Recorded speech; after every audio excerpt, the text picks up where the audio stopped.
ఈనాడు మిత్రులారా డిసెంబర్ 3కు ఒక ప్రత్యేకత ఉన్నది.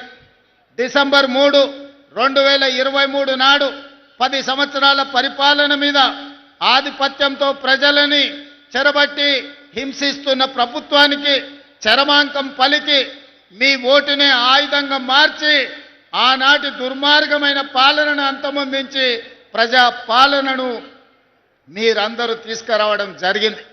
అదే కాదు, డిసెంబర్ 3కి ఇంకొక ప్రత్యేకత ఉంది.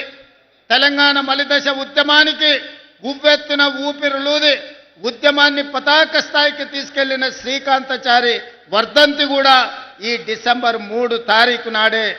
అందుకే శ్రీకాంతాచారి స్ఫూర్తితో నేను మరణించినా సరే, నా కుటుంబం నష్టపోయినా సరే, నా కుటుంబం కష్టపడ్డా సరే, తెలంగాణ నిరుద్యోగ యువతకు ఉద్యోగ ఉపాధి అవకాశాలు రావాలి, వాళ్ళ జీవితాలలో వెలుగులు నిండాలి అని ఆనాడు శ్రీకాంతాచారి ఆత్మ బలిదానం చేసుకొని ఈ తెలంగాణ రాష్ట్ర ఏర్పాటుకు ఒక గొప్ప స్ఫూర్తినిచ్చారు.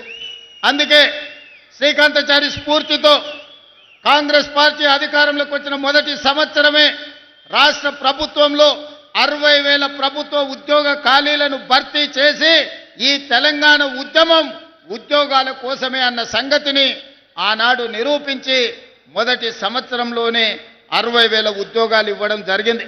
ఇప్పుడు ఇంకొక 40,000 ఉద్యోగాల కోసం ప్రణాళికలు రచిస్తున్నాం.